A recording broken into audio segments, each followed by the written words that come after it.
Last thing Jane remembered before her world shattered was the feeling of lace against her fingertips. Her wedding dress, the one she had dreamed about since childhood, felt impossibly heavy now. The cathedral stretched endlessly before her, filled with faces she barely recognized through the haze of shock. Logan stood at the altar, frozen like a statue carved from ice. His face had drained of all color the moment Opal's voice rang out across the sanctuary. Jane watched his mouth open and close, forming no words, no defense. Nothing that could stop the avalanche, destroying everything they had built together. "I'm 12 weeks pregnant with his child."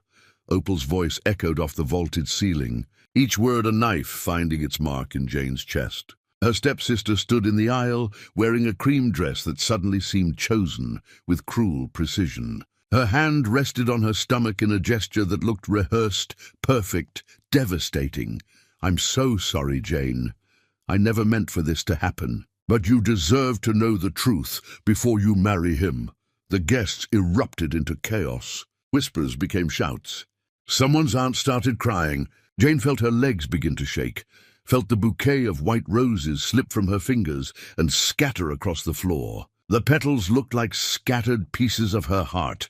She turned to Logan, searching his face for denial, for rage, for anything that would prove this was a nightmare. But he just stood there, paralyzed, his eyes wide with something that looked horribly like guilt. "Say something," Jane whispered, but her voice carried in the sudden silence. "Logan, tell them she's lying." He opened his mouth, closed it, opened it again. Nothing came out. That silence confirmed every terrible thing Opal had just said. At least that's what Jane's breaking heart told her. "You bastard!" The scream tore from Jane's throat, raw and animal. She lunged toward Opal without thinking, without planning, driven only by the white-hot fury of betrayal. Her hands reached for her stepsister's perfectly styled hair, her lying face, anything she could destroy the way they had just destroyed her. The wedding guests moved too slowly. Jane's fingers caught in Opal's dress, tearing the delicate fabric. Opal screamed and fell backward into the pews. Jane went down with her. The world reduced to rage and lace, and the sound of fabric ripping. Hands grabbed Jane from behind. Logan's groomsmen, she realized distantly. They pulled her away, while Opal cowered on the floor, playing the victim so convincingly that Jane wanted to scream until her throat bled. "Get off me!" Jane thrashed against them, feeling her own dress tear. The sound of stitches popping seemed impossibly loud. "She's lying!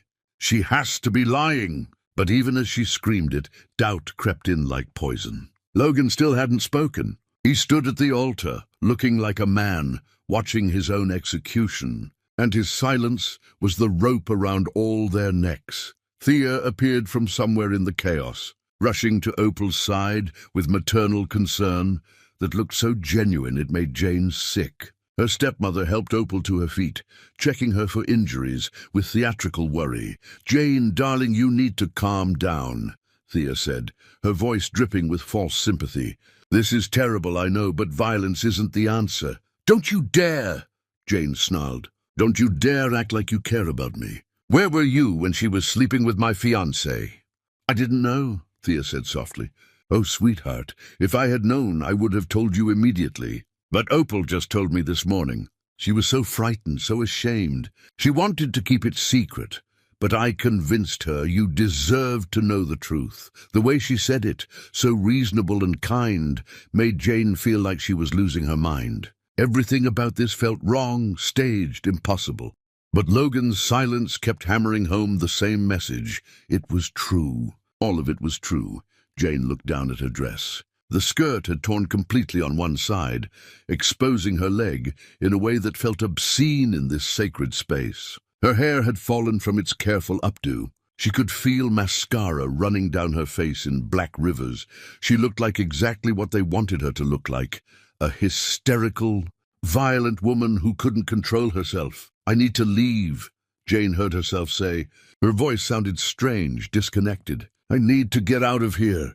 She pushed through the grasping hands and stumbling guests, hiking up her ruined dress to run. The cathedral doors seemed miles away. Behind her, she heard Logan finally speak. "Jane, wait, please let me explain." But she didn't stop. couldn't stop. If she stopped moving, she would shatter completely, and she refused to give them that satisfaction. She refused to break in front of everyone who had come to celebrate her happiness. The parking lot stretched before her in the late afternoon sun. Her car was decorated with tin cans and flowers, "Just Married," written across the back window in white paint. The sight of it made something rupture inside her chest. Jane made it 3 more steps before her legs gave out. She collapsed on the hot asphalt between 2 cars, her ruined dress pooling around her like spilled milk. The concrete burned through the fabric, but she couldn't make herself move, couldn't make herself do anything but sit there while her entire future dissolved into nothing. She heard footsteps running toward her, multiple people shouting her name. Logan's voice loudest among them, desperate and broken. "Jane! Jane, please, you have to listen to me. I never touched her. I swear to God I never touched her." But the words reached her through a strange fog. The parking lot started spinning. The sun became too bright, too hot, burning through her skull. Someone was screaming, and it took Jane a long moment to realize the sound was coming from her own throat. Then the world went blessedly, mercifully black. She woke to whiteness. White walls, white sheets, white ceiling tiles with small holes that made patterns when she stared at them long enough. A hospital, she realized slowly. The antiseptic smell confirmed it before her brain fully processed what had happened. Jane turned her head and saw an IV drip connected to her arm. Her mouth tasted like cotton and old pennies. Her body felt hollow, scooped out, empty of everything but pain. A nurse noticed her stirring and came over with practiced efficiency. "You're awake. Good, you've been unconscious for 3 days. Severe dehydration and shock. Your body essentially shut down to protect itself. 3 days. Jane stared at the ceiling and tried to process that. 3 days of nothing. 3 days of mercy. "There's someone who's been waiting to see you," the nurse continued. "He's been sleeping in the lobby since you were admitted. Won't leave even when we tell him visiting hours are over. Won't go home to shower or change clothes. Just sits there like he's keeping vigil." Jane's chest tightened. She knew without asking who it was. "I don't want to see him," she said, and her voice cracked on the words. "I don't want to see Logan ever again." The nurse nodded without judgment. "I'll let him know." But apparently Logan didn't accept the message. Jane heard him before she saw him, his voice raised in the hallway outside her room, arguing with the nurse, with security, with anyone who tried to keep him away. "I just need 5 minutes, please. Just let me explain." "Sir, the patient has requested no visitors. You need to respect that. She's my fiancée. I have a right to see her." Something inside Jane snapped at those words. She sat up despite the dizziness, despite the IV tugging at her arm, and screamed, with everything left in her shattered lungs, "Get out! Get away from me! I never want to see you again!" The door burst open. Logan stood there, looking like he'd been through his own personal hell. His tuxedo was wrinkled and stained. His face was covered in stubble. His eyes were red and swollen like he'd been crying for days. "Good," Jane thought viciously. "Good. Jane, please, just listen. You got my sister pregnant." Jane's voice broke on the words. "You slept with Opal while you were planning our wedding. What exactly do you think you can say that will make any of this okay?" "I didn't. I swear I didn't. I've never touched her, Jane. You have to believe me. Security arrived then, 2 large men who took Logan by the arms despite his protests. He fought them, still trying to reach her, still trying to make her listen to lies she couldn't afford to believe. "I love you," he shouted as they dragged him toward the hallway. "Jane, I love you! Only you, please." Jane turned her face away and didn't respond. The silence seemed to hurt him more than any words could have. The sound of his broken pleading faded down the corridor until all she could hear was the steady beep of her heart monitor. A knock came later, softer this time. Jane almost told them to go away, but the voice that called through the door was Thea's, "Sweetheart." "It's me. May I come in?" Jane should have said no. Every instinct screamed at her to refuse. But her stepmother had raised her since she was 7 years old, and old habits died hard. Some part of Jane still desperately wanted comfort, even if it came from someone who had never truly loved her. "Fine," she whispered. Thea entered carrying flowers, and wearing an expression of such perfect maternal concern that it almost looked real. She sat in the chair beside Jane's bed and took her hand with careful tenderness. "How are you feeling, darling?" "How do you think I'm feeling?" Thea sighed. "I know. I can't imagine what you're going through. But Jane, you need to know something. Opal didn't want to hurt you. She's devastated by all of this. She never meant for any of it to happen." Jane pulled her hand away. "She got pregnant with my fiancé's child." "What part of that was an accident?" "All of it, sweetheart. She told me everything. It was one night months ago, before you and Logan were even engaged. She'd had too much to drink at a company party. He drove her home. One thing led to another. She regretted it immediately, but by then it was too late." The story sounded so reasonable, so possible, so poisonous. "She's 12 weeks along," Thea continued softly. "She's been terrified, not knowing what to do. She wanted to get an abortion and never tell anyone, but I convinced her that wouldn't be right. You deserved to know the truth before you married him." "How noble," Jane said bitterly. Thea reached into her purse and pulled out something that made Jane's blood turn to ice. An ultrasound image, grainy and black and white, showing the unmistakable shape of a tiny human being. "She wanted you to see this," Thea said gently. "Proof that she's not lying." Jane stared at the image. 12 weeks. A real baby. Logan's baby with her stepsister. The evidence sat in her lap like a bomb that had already exploded. "Get out," Jane whispered. "Sweetheart, get out!" Thea left the ultrasound on the bedside table. It sat there, mocking Jane long after her stepmother had gone. Proof, evidence, reality. Jane was released 2 days later with nowhere to go. The apartment she had shared with Logan suddenly seemed impossible to face. But when she tried to return anyway, she discovered the locks had been changed. She stood in the hallway with her hospital bag in hand, staring at the door that no longer opened for her. A note had been taped there in Thea's handwriting. "Your belongings have been moved to storage for your safety, dear." The apartment lease was in Logan's name. He agreed it would be best if you didn't stay there during this difficult time. "Call me when you're ready to talk about next steps." "Love, Thea." Jane ripped the note down and crumpled it in her fist. She tried her bank card at the ATM downstairs. Declined. She called the bank. Her accounts had been frozen, pending a mental health evaluation requested by her legal guardian. Legal guardian. She was a grown woman, but her father had left everything in trust with Thea as administrator until certain conditions were met. Conditions that suddenly seemed designed to trap her. Night fell. Jane had nowhere to go and no money to get there. She walked back to the hospital where they had released her just hours before and sat on a bench in the lobby. No one stopped her. No one asked questions. She was just another person in a waiting room, invisible in her pain.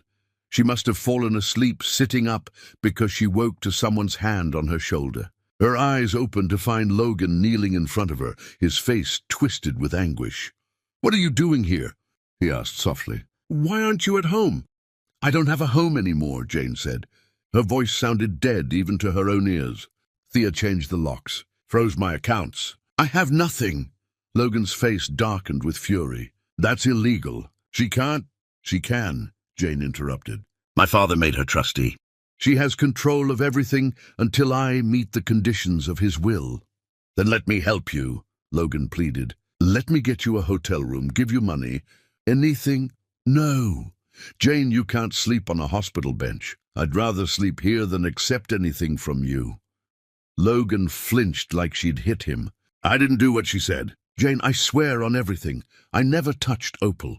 I don't know why she's lying, but she is." "She has an ultrasound," Jane said flatly. "She's pregnant. Then it's not mine." "Get away from me," Jane whispered. "You destroyed everything, everything, and now you're sitting here lying to my face like I'm too stupid to see the truth." "You're not stupid. You're the smartest person I've ever met, which is why I'm begging you to actually think about this. Use that brilliant mind of yours and ask yourself if any of this makes sense." "The only thing that doesn't make sense is why I ever trusted you." Logan stood slowly, His hands were shaking. For a long moment he just looked at her with an expression of such complete devastation that something almost cracked in Jane's chest. Then he pulled out his wallet and placed a credit card on the bench beside her. "I'm leaving this here," he said quietly. "Use it or don't, but I won't let you sleep on a bench when you're the only good thing that's ever happened to me." He walked away before she could respond. Jane watched him go, then looked down at the credit card sitting beside her like an accusation. She picked it up, walked outside into the night, and threw it at his car as it pulled away from the curb. It bounced off the rear window with a small, satisfying crack. Logan's brake lights flared. He stopped, sat there in the street with his hazards on. Jane turned and walked back inside. She didn't look back. Couldn't look back. That night, she slept on the hospital bench and dreamed of lace turning to ash in her hands. Chapter 2. The Isolation. Jane found her father's cottage by accident, buried in documents she'd never bothered to read before. The lawyer who had handled the estate kept calling, leaving messages about paperwork that needed signing, assets that required attention. She ignored him for 2 weeks until desperation drove her to his office. "There's a property in your father's name," the lawyer explained, spreading papers across his desk. "A small cottage about 2 hours north. It wasn't included in the trust because your father purchased it just before he died. The deed is yours outright. Ms. Thea has no claim to it." The words hit Jane like oxygen after drowning. Something that belonged to her alone. Something Thea couldn't touch. She drove there that same afternoon, in a car she'd borrowed from a former colleague who asked no questions. The cottage sat at the end of a long gravel road, surrounded by trees that had grown wild in the years since her father's death. The porch sagged slightly. The paint had peeled in places, but it was hers. The door stuck when she tried to open it, swollen with humidity and neglect. Jane put her shoulder against it and pushed, until something gave with a crack that echoed through the empty woods. She stumbled inside to dust and cobwebs and the smell of old wood. Her father had left everything exactly as it was. Furniture covered in sheets, books on shelves, a desk by the window overlooking the lake. Jane pulled the sheet off the desk and found it covered in papers, as though he'd been working right up until the moment he died. She sat in his chair and began to read. Letters, mostly. Drafts of letters he'd never sent, all addressed to her.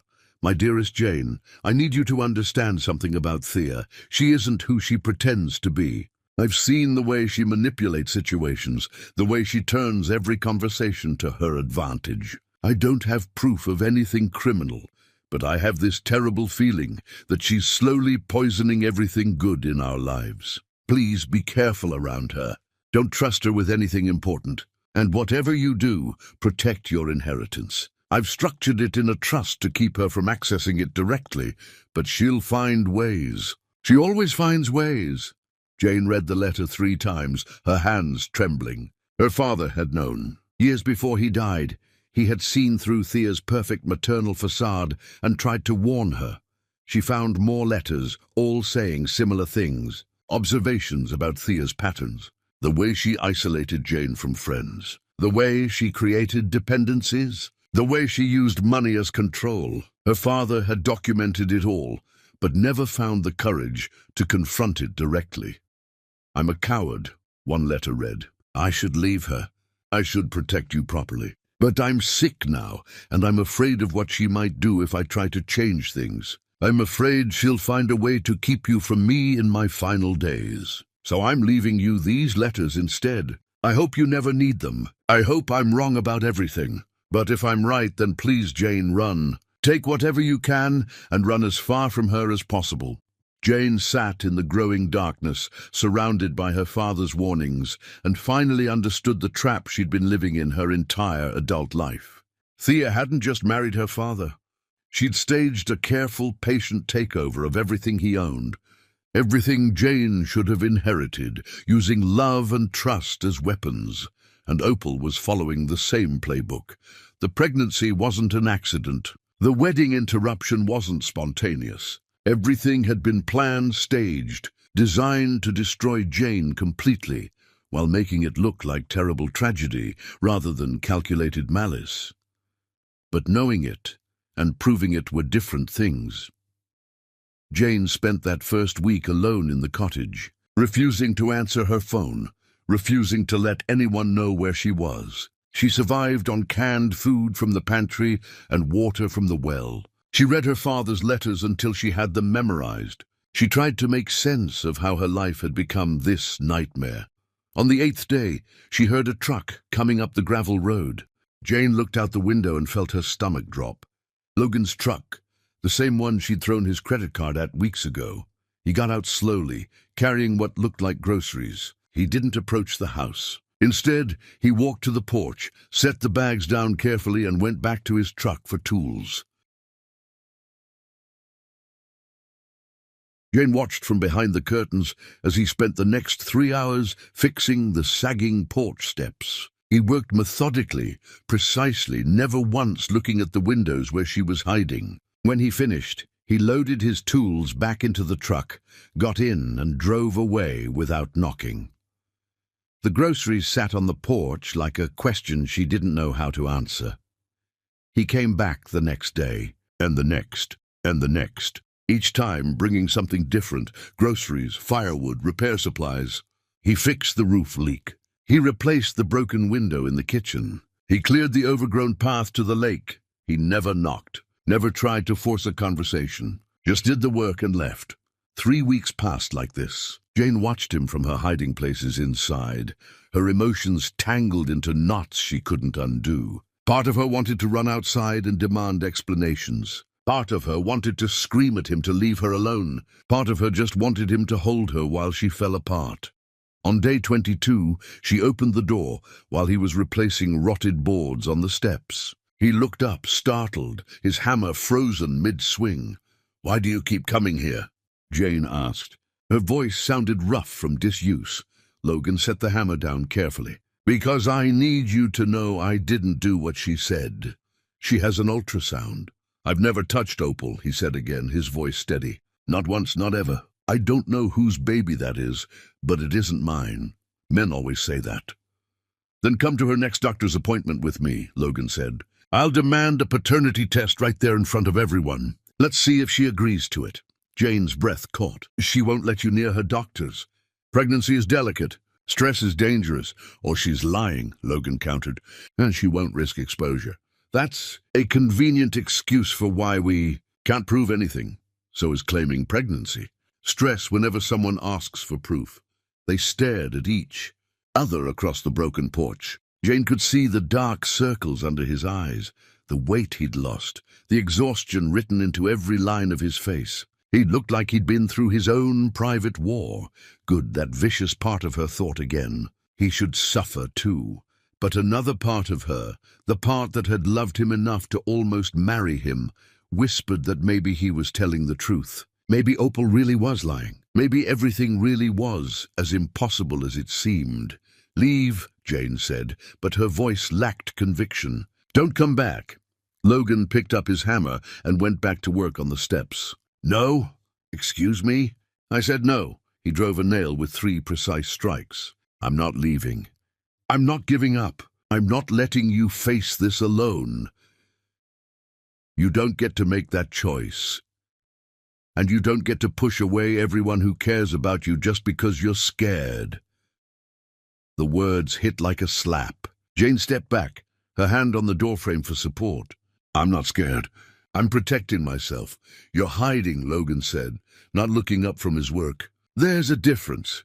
Jane wanted to argue, wanted to scream, wanted to throw something at his stubborn head. Instead, she went back inside and slammed the door hard enough to rattle the windows.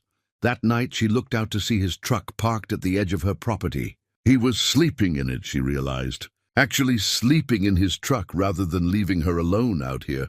She should have been angry. Should have called the police and reported him for trespassing or stalking or something that would make him go away. Instead, she lay awake in her father's bed, staring at the ceiling, and wondered what it meant that he kept coming back. What it meant that he wouldn't give up. What it meant that some part of her didn't want him to. He stayed in his truck for 7 straight nights, like a sentinel keeping watch. On the 8th morning, Jane opened the door to find him asleep in the driver's seat, his neck bent at an angle that had to be excruciating. She stood there watching him for a long moment. In sleep, he looked younger, vulnerable, nothing like the cheating bastard she'd convinced herself he was. Jane walked back inside before he could wake and see her watching, but she left the door unlocked, just in case. Chapter 3. The Custody Destruction. The envelope arrived on a Tuesday morning, official and threatening in its stark white perfection. Jane stood in the cottage doorway, her hands shaking as she read the return address. Law offices she'd never heard of, representing a client she knew too well. Opal was suing for full custody of Gracelyn. The words blurred together on the page. Emergency hearing, 5 days. Allegations of violent behavior.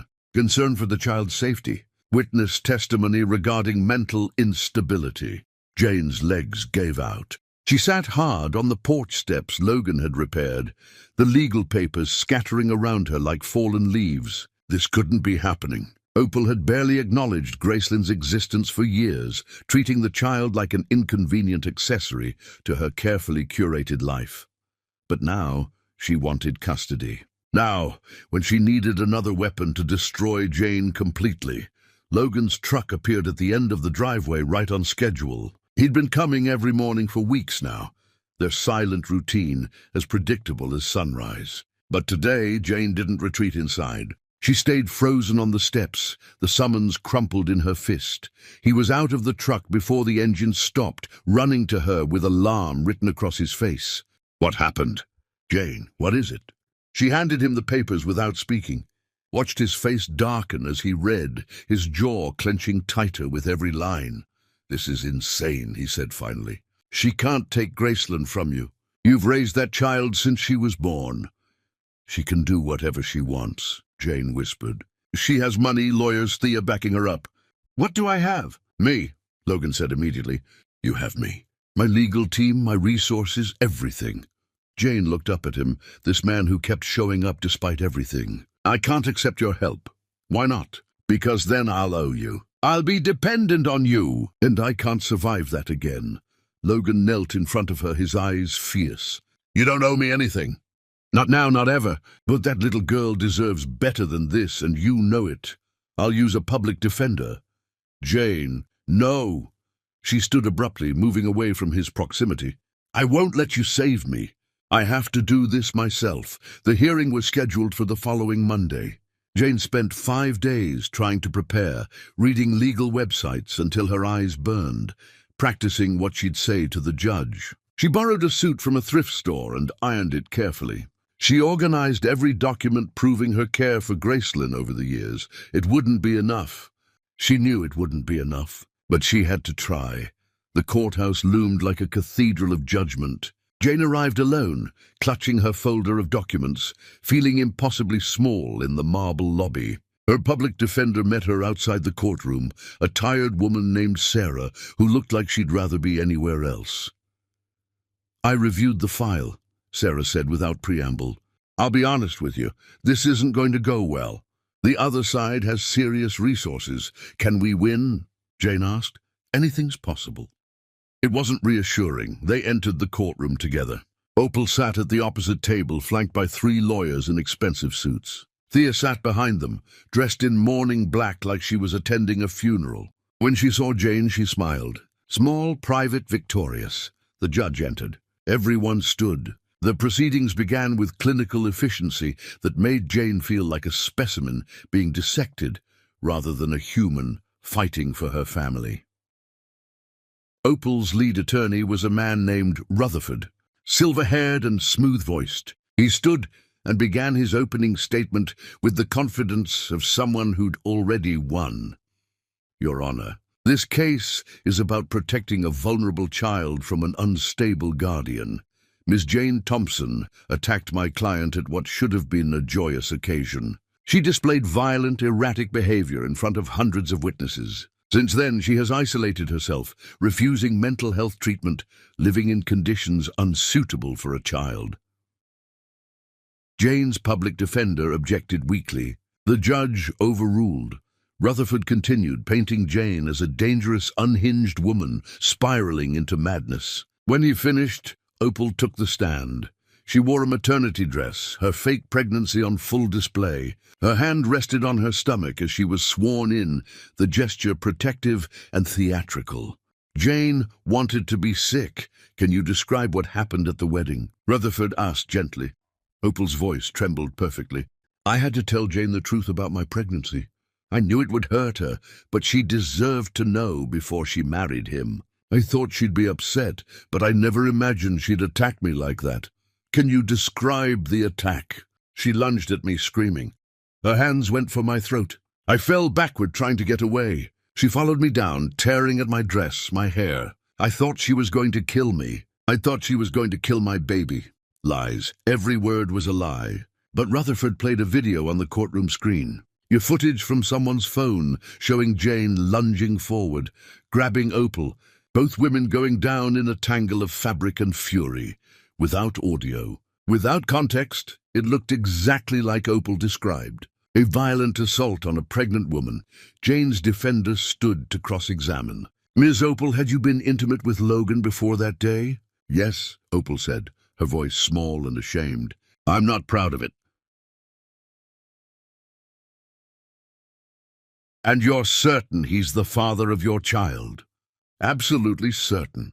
Have you taken a paternity test to confirm this? I don't need to, Opal said, her hand moving protectively over her stomach again. I know my own body. Sarah pressed harder. But you'd be willing to take a test if requested. My doctor advised against any unnecessary stress during pregnancy. The test involves needles and risks. I won't endanger my baby to satisfy her paranoia. Perfect answer. Reasonable, maternal, impossible to argue against. Then Thea took the stand. She wore tragedy like a well-fitted gown, her face drawn with concern that looked genuine enough to fool anyone who didn't know her. Rutherford handled her gently, like she was made of glass. Mrs. Thea, you've known Jane since she was a child. Can you speak to her mental state? Thea sighed heavily. Jane has always struggled, even as a young girl. She had episodes of rage, depression, instability. Her father and I did everything we could. Therapy, medication, support. But she refused treatment as she got older. Jane's hands clenched in her lap. More lies. Did you ever seek psychiatric help for her? Multiple times, Thea said. She produced documents from her purse, spreading them before the judge. These are records from her college years. 2 hospitalizations for violent episodes, psychiatric holds, medication prescriptions she refused to take. Jane stared at the papers in horror. They looked official, complete with hospital logos and doctor signatures. But she'd never been hospitalized, never had violent episodes. These documents were elaborate forgeries. Objection. Sarah stood finally. I've never seen these records. They weren't disclosed during discovery. They're medical records, Rutherford said smoothly. We only obtained them this morning from the hospitals. Patient privacy laws prevented earlier disclosure. The judge examined the documents, frowning. I'll allow them. Jane felt the ground disappearing beneath her. They'd created an entire false psychiatric history for her, and the judge was accepting it as truth. Sarah tried to fight back during cross-examination. Mrs. Thea, why are you only producing these records now? Why weren't they mentioned during any previous proceedings? I wanted to protect Jane's privacy, Thea said. I hoped we could resolve this without exposing her troubled past. But I can't put my desire for discretion above Gracelyn's safety. She sounded so reasonable, so concerned, so completely convincing. When it was Jane's turn to testify, she felt like she was drowning. Every answer she gave sounded defensive, desperate. She tried to explain about the forged records, the manipulation, the lies, but without proof. Her accusations made her sound exactly like what they claimed she was, paranoid and unstable. Ms. Thompson, Rutherford said during cross-examination, do you deny attacking my client at the wedding? I was upset, yes, but she was lying. Please answer the question. Did you physically assault Miss Opal or not? I grabbed her, but yes or no? Yes, but you don't understand the context. Thank you. That's all I need. He showed the video again. Played character witnesses testifying they'd seen Jane's erratic behavior. Produced statements from former friends claiming she was possessive, jealous, controlling. Jane sat at the defense table, watching her life be systematically destroyed by carefully constructed lies. Sarah tried objecting, tried defending, but every attempt fell flat. The judge deliberated for barely an hour.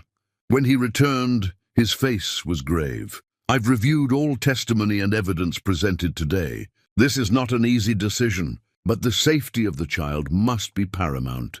Ms. Opal has demonstrated stability, resources, and genuine concern for the child's welfare. Ms. Thompson has displayed violent behavior and appears to be experiencing significant mental health challenges. Jane couldn't breathe. The room was spinning. Therefore, I award full custody of Gracelyn Thompson to Ms. Opal Thompson, effective immediately. Ms. Jane Thompson will be granted supervised visitation only. 2 visits per month, 2 hours each, with an appointed supervisor present at all times. The gavel came down like an execution. Jane heard herself screaming. No, she's lying. All of it is lies. You can't do this. Bailiffs moved toward her. Sarah grabbed her arm, trying to calm her. But Jane couldn't stop screaming, couldn't stop fighting as they pulled her from her chair. She's my daughter. Gracelyn is mine. Don't do this, please. Across the courtroom, Gracelyn sat beside Opal, tears streaming down her small face. Jane, don't go! The child's voice broke something fundamental inside Jane. She lunged toward her, needing to hold her one more time, needing to explain. The bailiffs caught her, restraining her arms as she thrashed. Let me say goodbye. Please, just let me say goodbye. They dragged her backward toward the doors.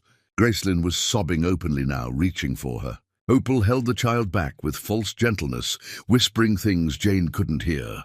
The courtroom doors swung shut. Jane collapsed in the hallway, her screams echoing off the marble walls until they became wordless sounds of pure anguish.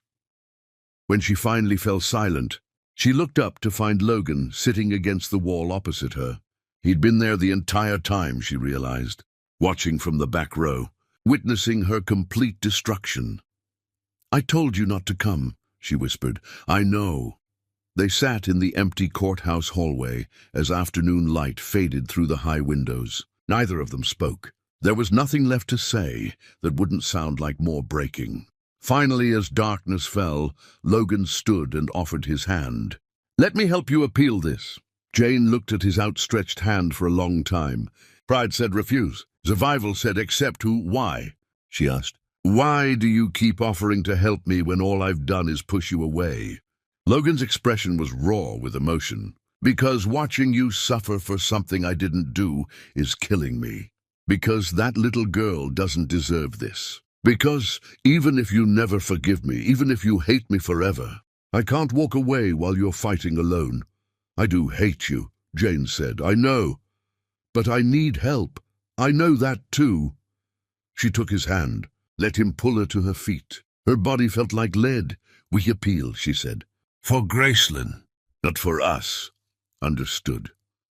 They walked out of the courthouse together, not touching, barely connected. But it was the first time since the wedding that Jane hadn't sent him away. It felt like surrender and salvation all at once. Chapter 4. The First Visit. 2 weeks felt like 2 years. Jane marked each day on the cottage calendar with an X, counting down to her first supervised visit with Gracelyn. The rules had arrived by certified mail, typed in cold legal language that reduced her relationship with her daughter to bureaucratic restrictions. No gifts, no food, no promises about the future, no discussion of the custody arrangement, no physical contact unless approved by the supervisor. 2 hours exactly, not a minute more. She'd raised this child from birth, and now she needed permission to hold her. Logan came to the cottage every day during those 2 weeks, his arms full of legal documents and appeal strategies. They worked at her father's desk in tense silence, professional and distant. Jane accepted his help because she had no choice, but she kept a careful wall between them. On the morning of the visit, she woke before dawn, too anxious to sleep. She chose her clothes carefully, rejecting anything too casual or too formal. She needed to look stable, maternal, safe. She settled on a simple dress that Gracelyn had always liked. Logan appeared at his usual time, but today he held car keys instead of paperwork. "I'm driving you. I can drive myself. The visitation center is an hour away. You haven't been sleeping. You're shaking right now." His voice was gentle but firm. "Let me drive you," Jane wanted to argue, but he was right. Her hands were trembling so badly she'd already dropped her coffee mug twice. Fine. The drive felt endless. Neither of them spoke. Jane watched the landscape blur past, her stomach churning with anxiety. What if Gracelyn hated her now? What if Opal had poisoned her completely? What if the child she'd raised no longer recognized her as family? The visitation center was a squat brick building designed to look cheerful and failing miserably. Bright murals covered the walls, but they couldn't hide the institutional sadness underneath. This was where broken families came to see their children under watchful eyes. Logan parked but didn't turn off the engine. "I'll wait here." "You don't have to." "I'll wait," he repeated. "The whole 2 hours. I'll be right here when you come out." Something in Jane's chest loosened slightly. She nodded and got out of the car before she could say something she'd regret. "Like thank you, like I'm scared, like I need you." Inside, a woman named Mrs. Chen introduced herself as the assigned supervisor. She led Jane to a small room, painted aggressively yellow, furnished with child-sized chairs and a table covered in worn toys. One wall was entirely glass, allowing observation from the hallway.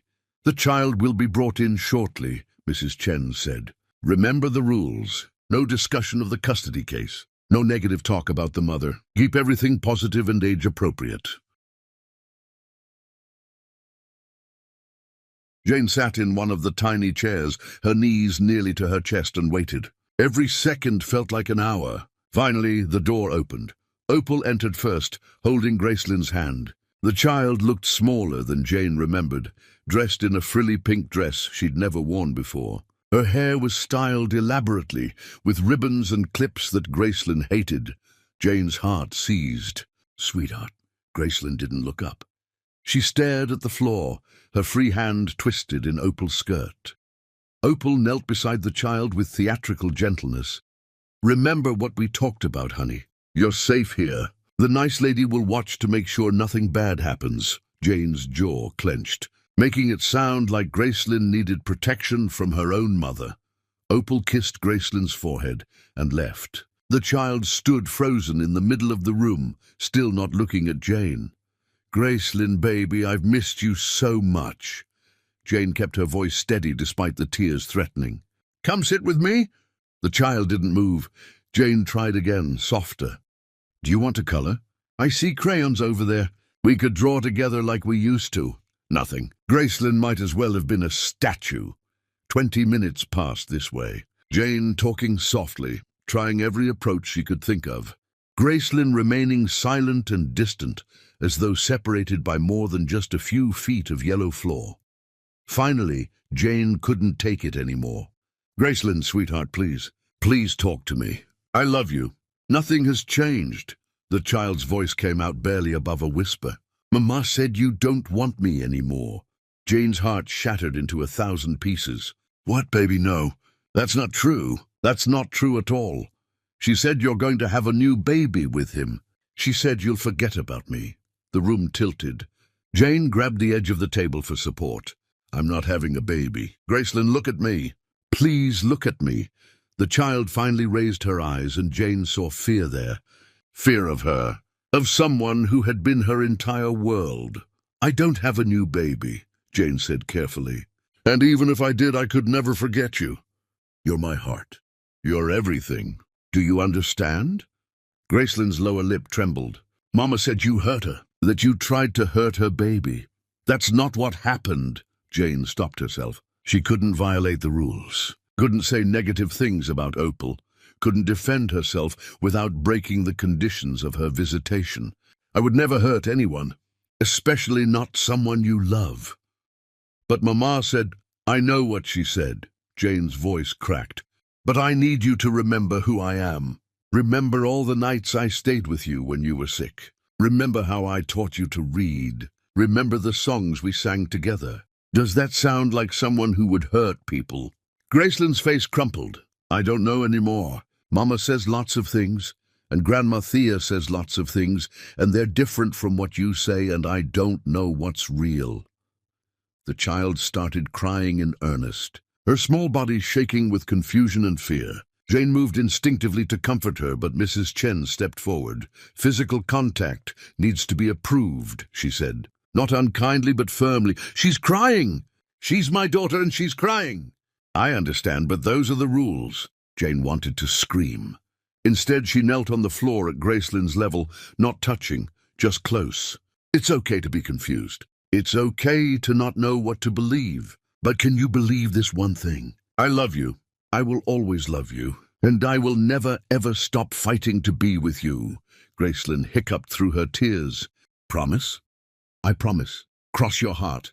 Jane made the gesture they'd shared 1,000 times before, drawing an X over her chest. "Cross my heart and hope to die."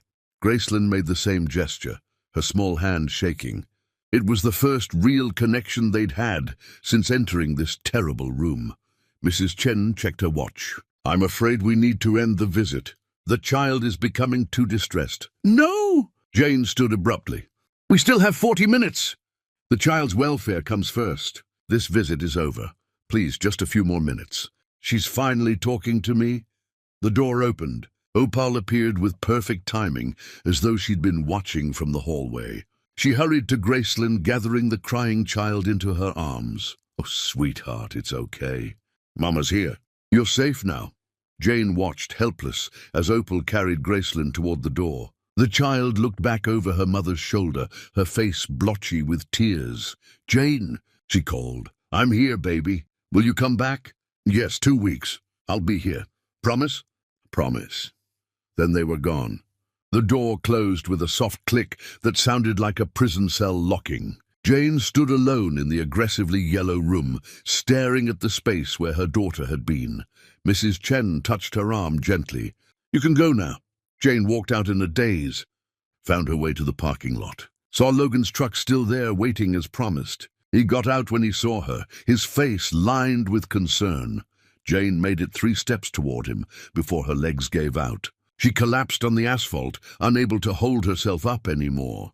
Logan was there instantly, catching her before she hit the ground completely. "I've got you. They're taking her from me," Jane sobbed into his shoulder. "They're making her afraid of me. They're destroying everything we were." "I know. She thinks I don't want her. She thinks I'm going to forget her. We'll fix it." "How? How do you fix this?" Logan didn't answer. He just held her while she broke apart in a parking lot, surrounded by other broken families coming and going with their supervised visits. When Jane finally had no tears left, she pulled back and looked at him.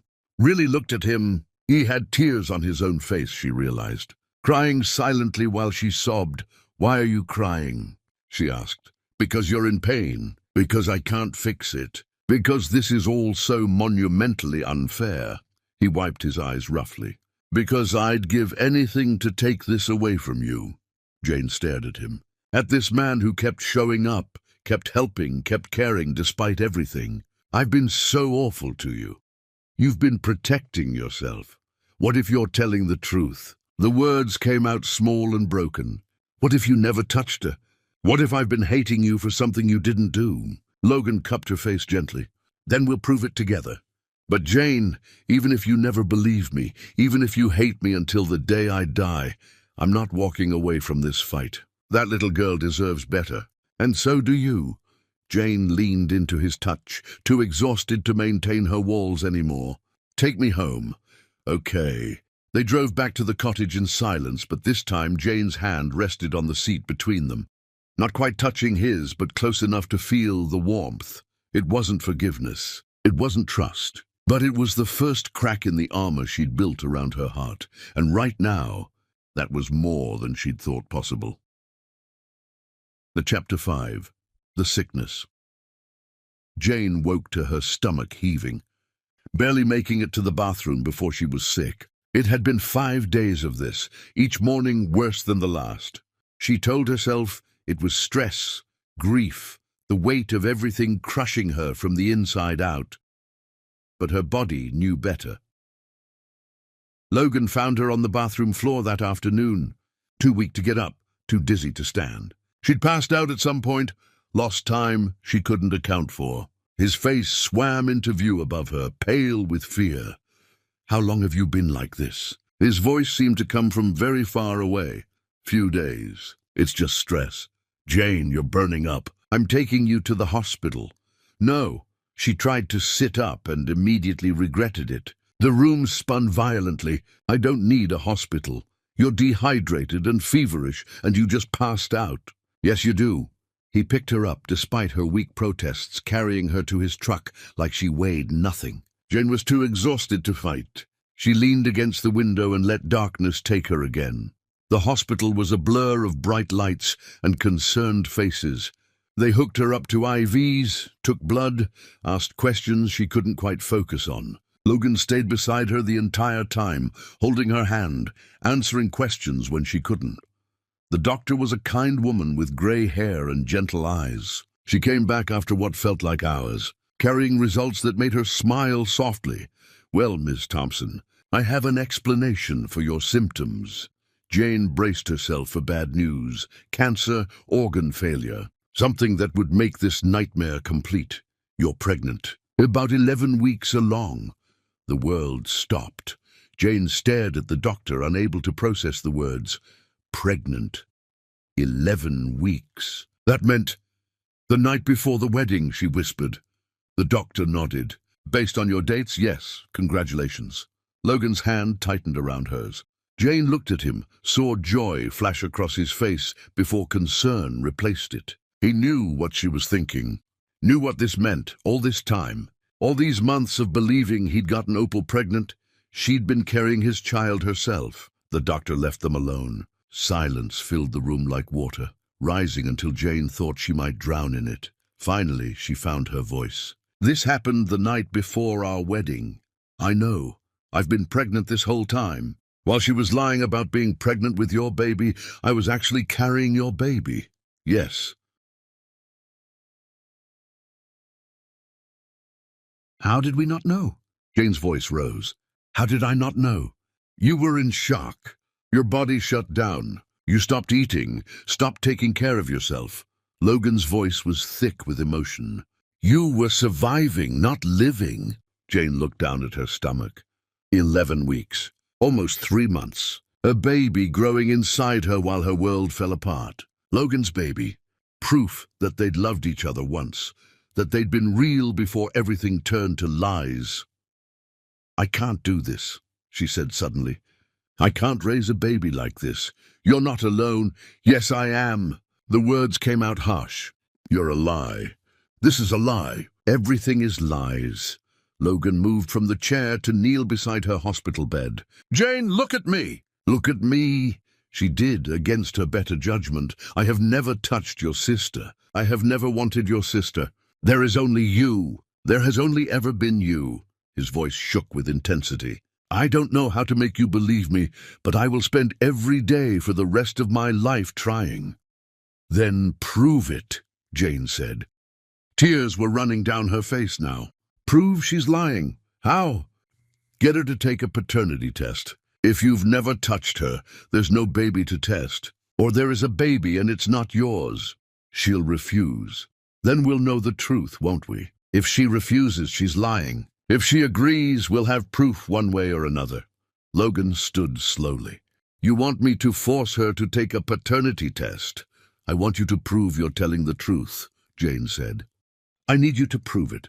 Because right now I'm carrying your child, and I don't even know if I can trust you.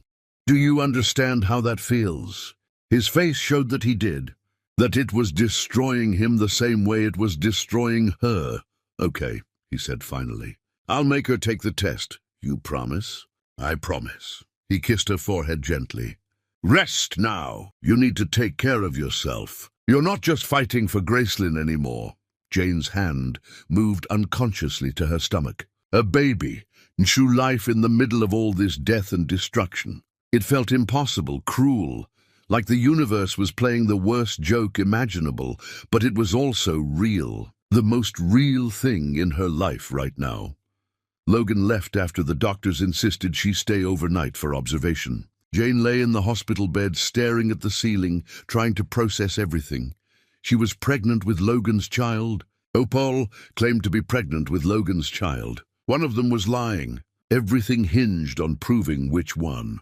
And if Logan could prove Opal was lying, that meant Jane had spent months hating an innocent man, had pushed him away while carrying his baby, had believed the worst of someone who loved her.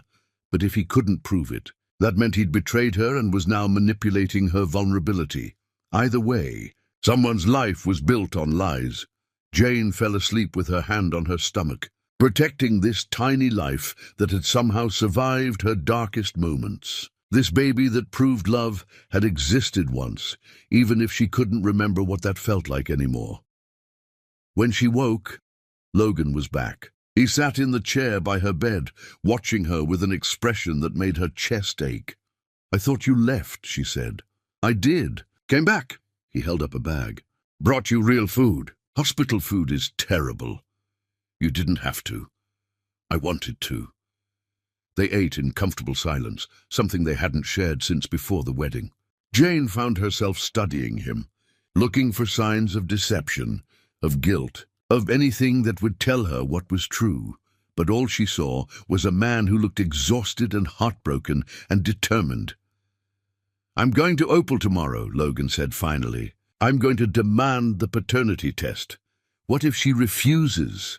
Then I'll sue for custody of her baby and force it through the courts." Jane's eyebrows rose. "You'd do that? To prove I'm innocent? To get you to believe me? Yes, I'd do anything. Even take custody of a baby that isn't yours." "It's a bluff," Logan admitted. "But she doesn't know that. If she calls it, we'll know she's telling the truth. If she backs down, we'll know she's lying." It was risky, dangerous, could backfire spectacularly.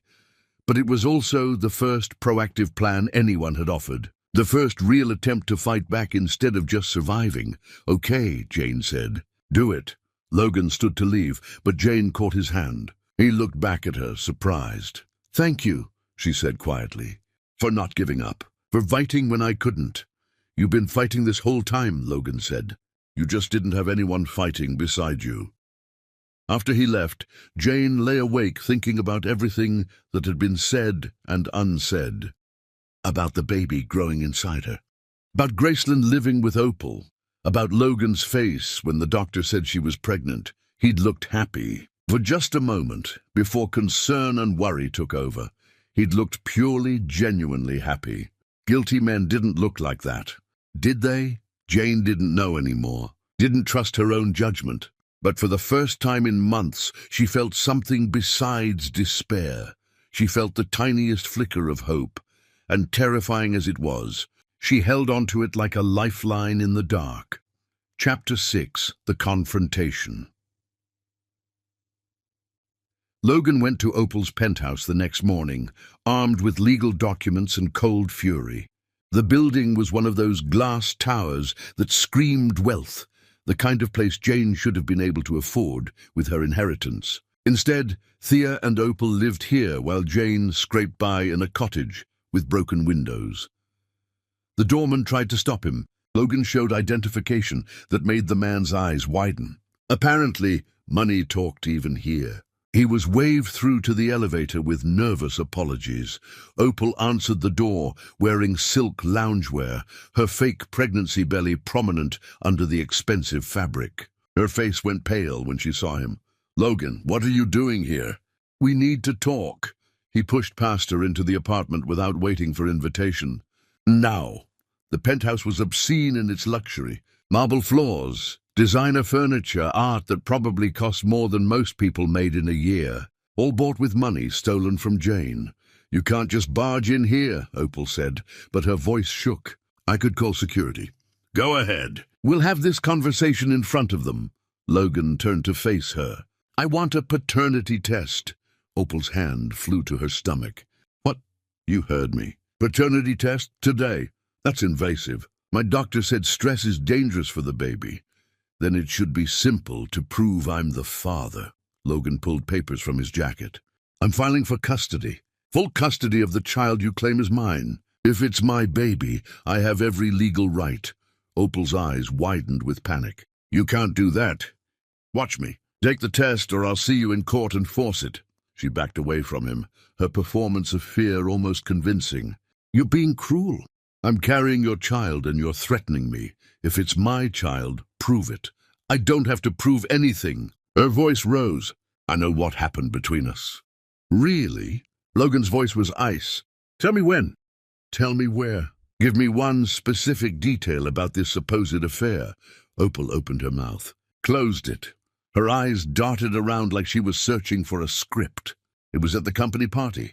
You drove me home. I've never been to any party where you were present. I've never driven you anywhere. I've never been alone with you once. He stepped closer. You're lying and we both know it. You're calling me a liar? Yes, that's exactly what I'm calling you. The penthouse door opened. Thea swept in, carrying shopping bags, stopping short when she saw Logan. Her expression cycled through surprise, calculation, and finally cold fury. What are you doing in our home? Demanding the truth, Logan said without taking his eyes off Opal. Your daughter claims she's pregnant with my child. I want a paternity test to prove it. Thea set down her bags with careful precision. My daughter doesn't need to prove anything to you. If she's carrying my child, she absolutely does. The test is dangerous. It requires needles through the abdomen. No responsible doctor would recommend it without cause. Then I'll sue for custody and force it through the courts. Logan dropped the legal papers on their marble counter. Read them. I'm filing tomorrow unless she agrees to testing today. Thea picked up the papers, her face hardening as she read. When she looked up, there was something new in her eyes.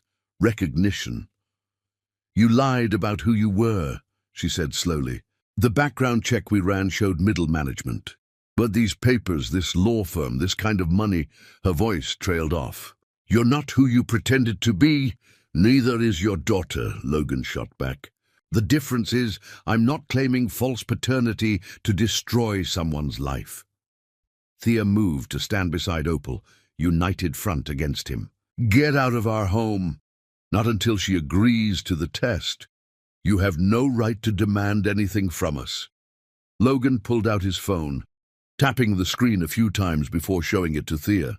This is forensic accounting of Jane's inheritance. Every dollar you've stolen, every illegal transfer, every forged document. I have enough evidence to put you in prison for 20 years. Thea's face remained frozen, but her hands clenched. You're bluffing. Try me.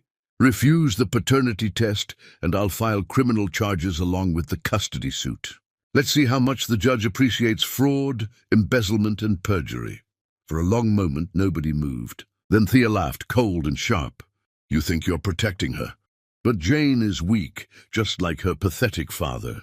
She'll never survive what's coming. What's coming is you going to prison, Logan said. So make your choice. Paternity test today, or I file everything tomorrow. He left the papers on their counter and walked out before they could respond. His hands were shaking with rage, but he'd said what needed saying. Now they'd have to decide whether to call his bluff or fold. Logan drove back to the cottage to tell Jane what happened. But when he turned onto her road, he saw immediately that something was wrong. Her front door hung open. Glass glittered on the porch. He was out of the truck and running before he'd fully processed what he was seeing. The cottage had been destroyed. Windows smashed. Furniture overturned and broken. Spray paint covered the walls in violent red letters. Baby killer, monster, you don't deserve children. Logan's blood turned to ice. His security team was already there, he realized. Men in dark suits examining the damage, taking photos, dusting for prints. He'd hired them weeks ago without telling Jane, knowing Thea and Opal would eventually escalate. When did this happen? He demanded. Sometime in the last 3 hours, the head of security replied. We have footage of a vehicle leaving the property, but the plates were obscured. Jane's car pulled up behind his truck. Logan turned to see her getting out, her face confused. Then she saw the cottage. No! The word came out broken. She started walking faster, then running toward her destroyed home. No, no, no. Logan caught her before she could go inside. Don't. There's glass everywhere. Let security clear it first. They destroyed it! Jane stared at the spray-painted walls, tears streaming down her face. They destroyed everything. I'm so sorry. I should have anticipated this. She turned on him suddenly, eyes blazing. You knew this would happen. You knew confronting them would make them do this? I thought they might retaliate. That's why I hired security to watch the property. You hired security without telling me. Her voice rose. You made decisions about my life without asking me? I was trying to protect you. I don't need you to protect me. Jane shoved him hard. I need you to treat me like an adult who can make her own choices. Jane, please, what else have you done without telling me? What else have you decided I'm too fragile to handle? She was shouting now, months of frustration pouring out. You keep trying to save me, but I don't need saving. I need someone who trusts me to save myself. I do trust you. No, you don't. You make decisions for me. Hire people without asking. Show up every day, even when I tell you not to. Her hands were shaking. You don't see me as capable. You see me as broken. Logan's face fell. That's not true. Then why didn't you tell me about the security team? Why didn't you ask before confronting Opal? Why do you keep doing things behind my back? Because I'm terrified. The words burst out of him. I'm terrified that something will happen to you, and I won't be there. I'm terrified that Thea will hurt you worse than she already has. I'm terrified every single second that I'll lose you completely. You can't lose what you don't have, Jane said quietly. I'm not yours, Logan. I haven't been yours since the wedding. The words hit him like physical blows. He stepped back, hands raised in surrender. You're right. I overstepped. I should have asked first. Yes, you should have. I'll call off the security. Don't! Jane sighed, exhaustion replacing anger. They're here now. But Logan, you can't keep making choices for me. Even good choices. Even protective choices. My whole life people have controlled me. My father, Thea, the courts. I won't let you do it too. I understand. Do you? Because this is a pattern. You fixing my porch, bringing groceries, hiring lawyers, hiring security. All good things, but none of them asked for. I need to handle my own life, even if I handle it badly. Logan nodded slowly. You're carrying my child. That makes it hard to stand back and watch you struggle. I know. But you have to try. Jane looked at the destroyed cottage behind her. I can't fight Thea and fight you at the same time. I'm not your enemy. Then stop acting like my savior. Just be someone who stands beside me, not in front of me. The distinction was small but crucial. Logan heard it, understood it, felt the truth of it settle in his chest. Okay, I'll try. That's all I'm asking. She turned back to the cottage, surveying the damage with something like resignation. I can't stay here tonight. There's a hotel in town. Let me at least drive you there. Jane almost refused. He saw it in her face, the instinct to reject help on principle. But then she nodded. Okay, but I'm paying for my own room. Understood. They spent the next hour salvaging what they could from the cottage. Jane's father's letters were safe in a waterproof box. Her clothes were mostly intact, but the furniture was beyond repair, and the walls would need professional cleaning. As they worked, Logan's phone rang. He answered, listened, then looked at Jane with an unreadable expression. That was my lawyer. Opal's attorney called. She's agreed to the paternity test. Jane's hands stilled on the box she was packing. She agreed? Apparently, 30 minutes after I left, she called, saying she'd do it. The test is scheduled for tomorrow morning. Why would she agree? Jane asked slowly. If she's lying, why would she agree? Maybe she's not lying, Logan said quietly.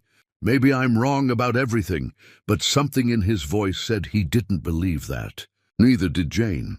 If Opal was lying about the pregnancy, agreeing to the test made no sense. Unless she had another plan. Another trap they couldn't see yet.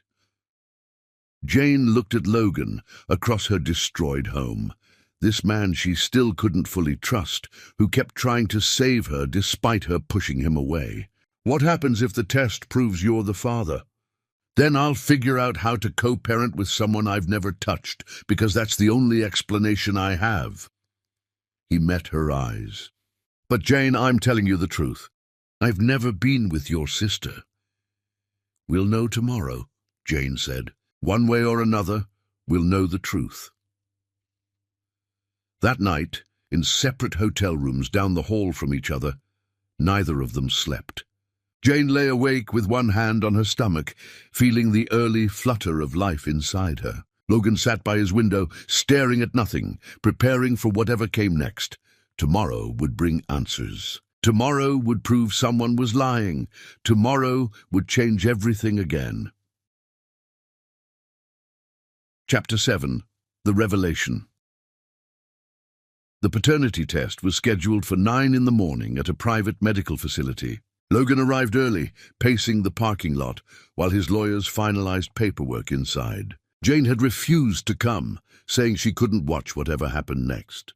But at 8:45, Opal's attorney called. The test was cancelled. Opal had been taken to the emergency room overnight with complications. High blood pressure, risk of miscarriage, doctor's orders for complete bed rest. No unnecessary procedures until the pregnancy stabilized. Logan stood in the parking lot holding his phone, reading the email his lawyer forwarded. Medical documentation attached, all official-looking, all perfectly timed to avoid the test. It's fake, he said to his lawyer. All of it is fake. We can't prove that without access to her medical records. Then get access. It's not that simple. Privacy laws, find a way. Logan ended the call and drove straight to Jane's hotel. He needed to tell her before Opal's version of events reached her first. But when he knocked on Jane's door, there was no answer.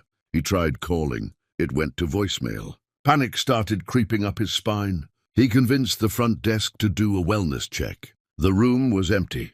Jane's belongings were there, but she was gone. Logan was about to call the police when his phone rang. Jane's number.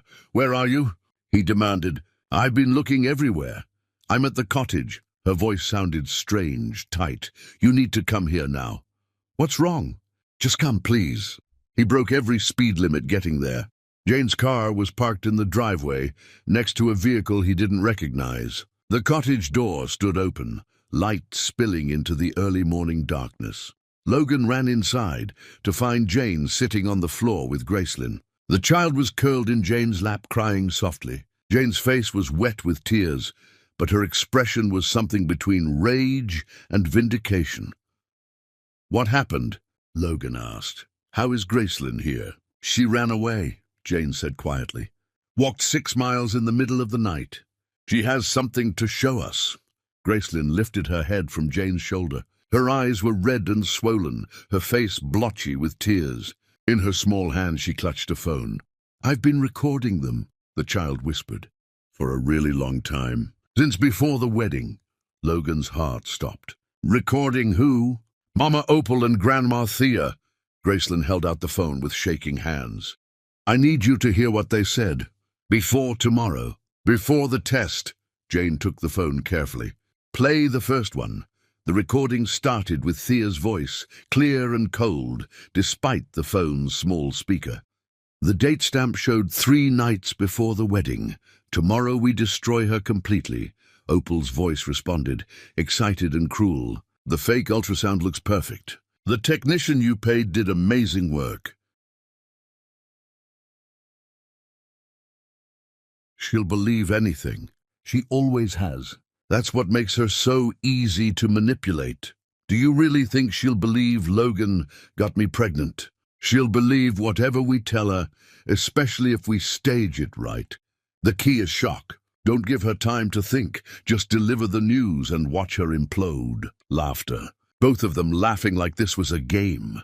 Logan felt bile rise in his throat. Jane's face had gone completely white. But the recording continued. "What about after?" Opal asked. "What if she asks for proof?" "That's why we have the fake ultrasound. And if she pushes, we'll say the test is too dangerous. By the time anyone figures out there's no baby, She'll be so destroyed she won't be able to fight back. How long do we keep up the pregnancy lie? 4 months. Then we'll stage a miscarriage. Something traumatic that we can blame on Jane's violent behavior. She attacked you. The stress caused you to lose the baby. It's perfect. More laughter, more planning, more casual cruelty. Jane stopped the recording with shaking hands. There are more. Gracelyn nodded miserably. Lots more. I recorded everything. I was scared, but I didn't know how to make them stop. Logan knelt beside them, his mind reeling. How long have you been recording? Since the wedding planning started. Grandma Thea was saying mean things about Jane when she thought I couldn't hear. I wanted proof that she was lying. So I started recording. Play more, Jane said. Her voice was hollow. I need to hear all of it. The next recording was from 2 weeks before the wedding. Opal practicing her pregnancy announcement, testing different voices, different emotional deliveries. I'm so sorry, Jane, but I'm pregnant with his child. Then laughing. No, that's too apologetic. More confident. Like I'm doing her a favor by telling her another recording from a week before. Thea coaching Opal on symptoms to fake, pregnancy signs to research, how to answer questions about timing and doctors. If she asks about morning sickness, say you've been hiding it. If she asks about weight gain, say it's too early to show. If she asks about the father, cry. Tears stop questions better than answers, recording after recording, all revealing the same truth. There was no pregnancy. There never had been. Opal had planned the wedding destruction with Thea's help, creating an elaborate lie designed to hurt Jane as deeply as possible. But there was more. Recordings from after the wedding. Opal and Thea discussing the custody case, planning which lies to tell, coaching each other on court testimony, discussing the forged psychiatric records, joking about how easy it was to fake Jane's mental health history. She actually believed she was hospitalized. Can you imagine? She's so broken she can't even remember what's real anymore. One recording made Logan's blood run cold. Opal discussing her plans for Logan. Once Jane is completely destroyed, I'll seduce him for real. He'll be vulnerable, grieving. I'll be the understanding shoulder to cry on. Then the pregnancy lie becomes reality, and I get everything. The man, the money, the life Jane thought she'd have. Thea's response was approving. Good, that's good. But wait until she's completely broken first. If there's any fight left in her, she might find a way to expose us.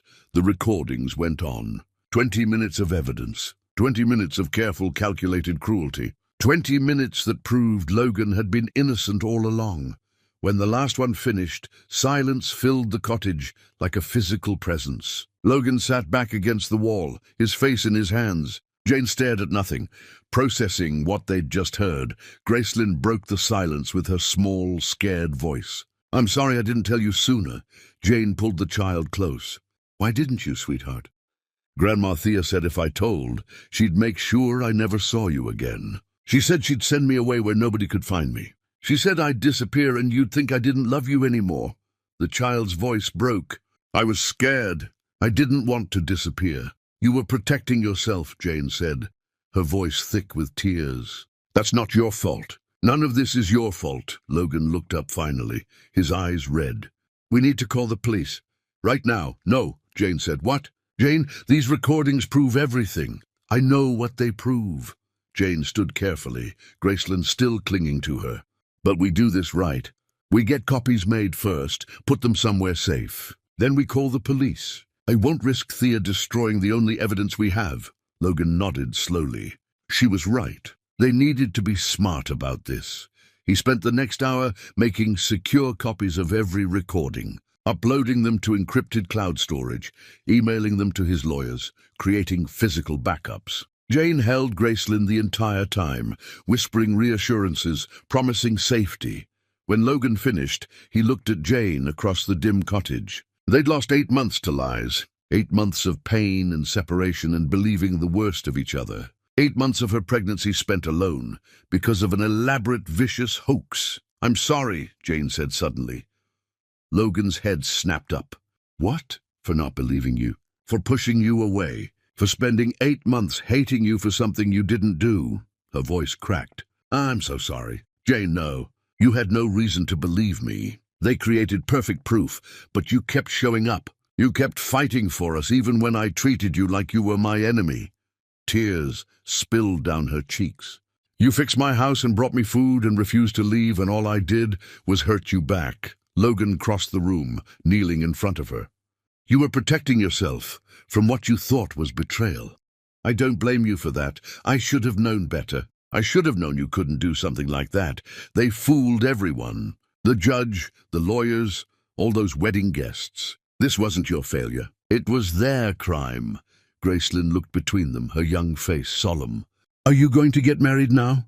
The question hung in the air. Jane and Logan looked at each other, really looked at each other for the first time in months. "I don't know," Jane said honestly. "We have a lot to work through. A lot of broken pieces to put back together. But we'll try," Logan added softly. "If Jane wants to, we'll try." "I want to," Jane whispered. "I'm terrified, but I want to." Gracelyn smiled, the first real smile she'd shown in months. "Good." As dawn broke over the cottage, the three of them sat together, processing everything that had been revealed. The recordings sat safely copied and stored. Proof of the lies, evidence of the conspiracy, ammunition for the war they were about to wage. Tomorrow, they'd call the police. Tomorrow, they'd start the legal process to bring Thea and Opal to justice. Tomorrow, they'd begin rebuilding what had been destroyed. But tonight, they simply sat together. Jane, Logan, and Gracelyn, a family that had been fractured by lies, beginning to heal with truth. Outside, the first light of morning painted the sky. Inside, for the first time in 8 months, there was hope. Chapter 8. The Unraveling. Jane called the police at 7 in the morning. 2 detectives arrived within the hour, professional and serious-faced, as they listened to the recordings. Their expressions changed as the evidence played, shifting from skeptical to shocked to grimly determined. "This is conspiracy to commit fraud, at minimum," the lead detective said. "Possibly more charges once we investigate fully. We'll need the original phone as evidence." Gracelyn handed it over reluctantly. "You'll make sure they can't hurt Jane anymore?" "We'll do everything we can," the detective promised. They arrested Opal first. Logan insisted on being there, standing outside the penthouse with police while they took her into custody. She screamed the entire way down to the police car, crying about miscarriage risk, about stress endangering her baby, about false accusations. "Check her medical records," Logan said coldly. "You'll find there is no baby. There never was." The officers took her anyway, her protests fading as the car pulled away. Thea's arrest happened an hour later. She went quietly, dignified even in handcuffs, shooting Logan a look of pure hatred as they led her past. "This isn't over." "Yes," Logan said. "It is." Bail hearing was set for the following morning. Logan's lawyers filed immediate motions for custody transfer, submitting the recordings as evidence of child endangerment. The judge reviewed them in chambers, emerged looking disgusted, and granted emergency custody to Jane on the spot. The child will remain with Ms. Thompson pending full investigation. Supervised visitation for Ms. Opal will be suspended indefinitely. Just like that, Gracelyn was safe.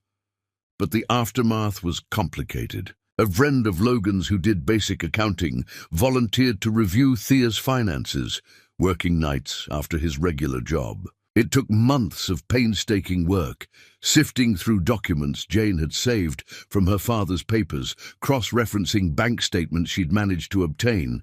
The picture that emerged was incomplete. They could prove some theft, maybe 8 million of the 14 they suspected. The rest was hidden in offshore accounts, shell companies, investments they couldn't trace without resources they didn't have. Properties transferred legally through trusts, money that was technically accessible, but proving it was stolen was another matter entirely.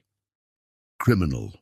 Charges were filed based on what they could prove. Conspiracy, embezzlement of the traceable funds, perjury, child endangerment. But Thea's lawyers were expensive, and Logan's volunteer accountant couldn't match their expertise. "We might not get everything back," Logan admitted one night. "Even if she's convicted, a lot of that money is probably gone forever." Hidden too well, Jane absorbed this quietly. So I just accept that she gets to keep some of what she stole? Unless we can hire a real forensic team, yes. And that costs more than I have. How much more? Logan showed her the estimate. $200,000 minimum for the kind of investigation that might uncover everything. Money neither of them possessed. Through it all, Jane and Logan existed in strange limbo. They were having a baby together. They were raising Graceland together, but they weren't together, not really. Too much had been broken. Too much pain lingered between them. Logan moved into the cottage's guest room to help with Graceland, giving Jane space while staying close. They cooked meals together in awkward silence. They made decisions about the child's therapy, her schooling, her healing. They were partners in survival, but not in love. Not yet. One night, 3 weeks after the arrests, Jane found Logan on the porch at midnight. He sat on the steps he'd repaired months ago, staring at the dark lake. "Can't sleep?" she asked. Thinking too much. Jane sat beside him, leaving careful space between them. About what? About how we lost 8 months. About how I should have fought harder to prove my innocence sooner. About how different things might have been if Graceland had shown us those recordings at the beginning. You can't think like that. Why not? Logan turned to her, his face anguished. Our baby's first months of existence, we weren't together. You were pregnant and alone because I couldn't prove something that should have been obvious. You did everything you could. It wasn't enough. I watched you suffer. I watched you lose Graceland temporarily. I watched you hate me, and I couldn't stop any of it. His voice broke. Do you understand what that felt like? Knowing you were in pain because of accusations I couldn't disprove. Jane's heart cracked. I blamed you for things you didn't do. That's not your failure. It's mine. No, yes, she cut him off. I should have believed you. I should have trusted what I knew about you instead of what they told me. But Logan, they were so convincing. The ultrasound, the timing, the way Opal played the victim. It all fit together perfectly, because they planned it perfectly. Exactly. To stop torturing yourself for not fighting hard enough, and let me stop torturing myself for not believing you. We both did the best we could with what we knew. Logan looked at her for a long moment. When did you get so wise? When I had to survive 8 months of hell. Jane smiled sadly. Pain teaches things comfort never will. They sat in silence, listening to crickets and distant water sounds. Finally, Logan spoke again. What happens now with us? I don't know, Jane admitted. I'm carrying your child. We're raising Graceland together, but I don't know if we can go back to what we were. I don't want to go back, Logan said. What we were before was based on incomplete information. We were building a life without knowing there were people actively trying to destroy it. So what do you want? He turned to face her fully. I want to start over, not pretend the last 8 months didn't happen, but acknowledge them and choose to move forward anyway. I want to build something real with you, with full honesty, with both of us knowing exactly what we're choosing. Jane's breath caught. That sounds terrifying. It is terrifying. But staying in this limbo is worse. What if I can't forgive myself for not believing you? What if I can't forgive myself for not proving it sooner? Logan countered. We'll be 2 guilty people building a life together. Seems fitting, Jane laughed despite herself. That's a terrible sales pitch. I'm not good at this. Logan took her hand carefully. But I love you. I've loved you since before this nightmare started, and I loved you through every awful minute of it. I'll love you tomorrow and next week and next year, whether you can love me back or not. I never stopped loving you, Jane whispered. I hated you and loved you at the same time, and it was awful.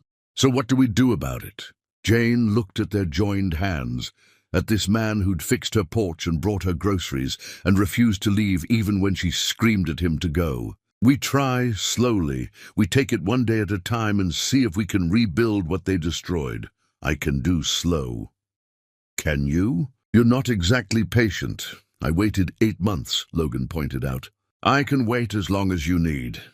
Jane leaned against his shoulder, feeling the warmth of him, the solidity. For 8 months, she denied herself this comfort out of self-protection. Now, with truth finally exposed, She let herself have it. They sat on the porch until sunrise, not speaking much, just existing together. When Gracelyn woke and found them still there, she smiled. "You look like a family," she said. "We're working on it," Jane told her. "Good. You should keep working." The trial preparations consumed the next months. Opal, released on bail, disappeared for 2 weeks before being found and fitted with an ankle monitor. Thea remained in custody, denied bail after prosecutors argued she was a flight risk with resources to vanish. The pregnancy lie unraveled under investigation. Medical records showed Opal had never been pregnant. The ultrasound was confirmed as fake, created by someone Thea paid under the table. The emergency room visit that cancelled the paternity test had never happened. Every lie was exposed, every manipulation documented. The case against them grew stronger daily. Through it all, Jane's pregnancy progressed. Her belly grew round with life, while her world slowly knitted itself back together. Logan came to every doctor's appointment, his face full of wonder each time they heard the heartbeat. "It's a girl," the technician said during the anatomy scan. Logan looked at Jane with tears in his eyes. "Another daughter.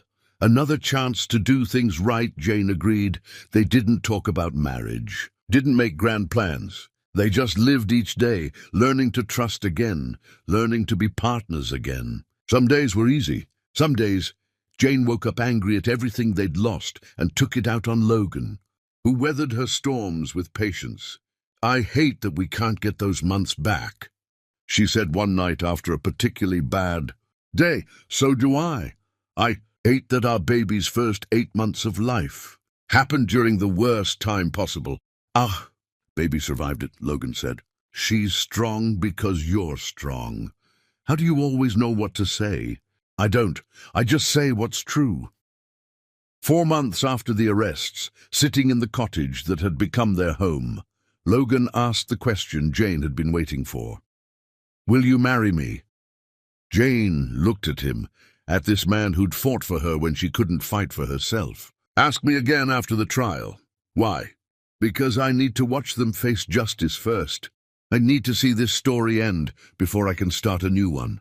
Logan nodded. "I can wait. I know you can. That's why I'm saying yes." He blinked. "Wait, is that a yes?" "Ask me again after the trial," Jane repeated. "And I'll say yes then too. But I need you to know I'm saying yes now, in my heart, even if we don't make it official yet." Logan pulled her close, his hand resting on her pregnant belly. "I'll ask you every day until you're ready." "You better not," Jane laughed. "Once more is plenty." They sat together, planning a future that finally felt possible. Outside, spring was breaking through winter. Inside, hope was breaking through pain. The worst wasn't over. The trial still loomed. Healing would take years, not months. But they were facing it together, and that made all the difference. Gracelyn found them cuddled on the couch and squeezed between them without asking. "When's dinner?" "Soon," Jane promised. "Can we have pancakes?" "For dinner?" "Why not? You're having a baby. Pregnant ladies get whatever they want." Logan laughed. "I'm not sure that's how it works." "It should be," Gracelyn said firmly.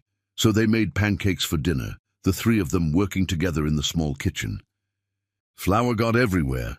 Gracelyn snuck chocolate chips when she thought they weren't looking. Logan burned the first batch. It was chaotic and messy and imperfect. It was family. And for the first time in 8 months, Jane looked at her life and didn't see ruins. She saw foundation, something solid to build on. The rest would come. Justice would come. Healing would come. But tonight, there was enough. Chapter 9. The Final Reckoning. The trial began on a Tuesday in late autumn, when Jane was so pregnant she could barely fit behind the witness table. 9 months along, ready to deliver any day, but refusing to miss this.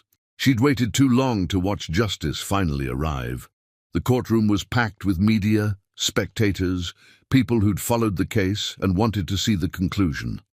Jane sat in the front row with Logan beside her, his hand resting protectively on her swollen belly.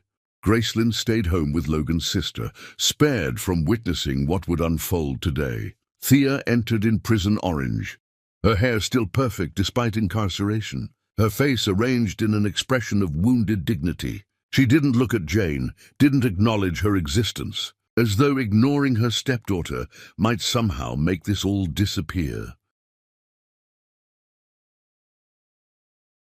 Opal was already there, brought from a different facility where she'd been serving her sentence. She'd taken a plea deal 3 months earlier, agreeing to testify against Thea in exchange for reduced charges. 4 years with parole eligibility after 18 months. Not enough in Jane's opinion, but better than nothing. The prosecutor was a sharp woman named Catherine Mills, who'd built her career on financial crimes. She stood for opening arguments with the confidence of someone holding a winning hand.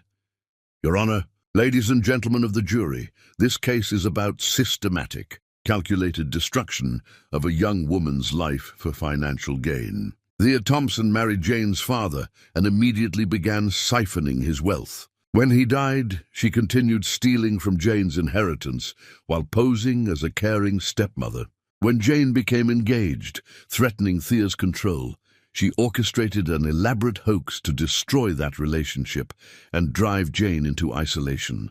The evidence will show years of financial manipulation, fraud, and psychological abuse, all designed to maintain power over Jane and her inheritance. Mills laid out the case methodically. Forensic accountants testified about $14 million in theft. Digital experts confirmed the fake ultrasound creation. The investigator who'd interviewed the supposed medical facility that treated Opal for pregnancy complications testified it never happened.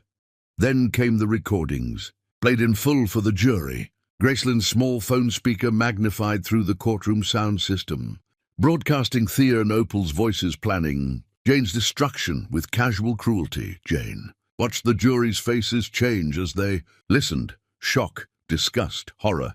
Several jurors looked at Thea with open revulsion. Thea's defense attorney tried objecting, claiming the recordings were obtained illegally by a minor without consent. The judge overruled. The child was protecting herself from psychological abuse in her own home. The recordings are admissible. On the second day, Jane took the stand. She'd prepared for this, rehearsed with Catherine Mills, knew what questions were coming. But sitting there, swollen with pregnancy, facing the woman who'd poisoned her entire adult life, all preparation fled. Ms. Thompson, please tell the jury about your relationship with the defendant. Jane's voice shook at first, then steadied. Thea married my father when I was 7. He died when I was 19, leaving everything in trust with Thea as administrator. I thought she loved me. I thought she was protecting me.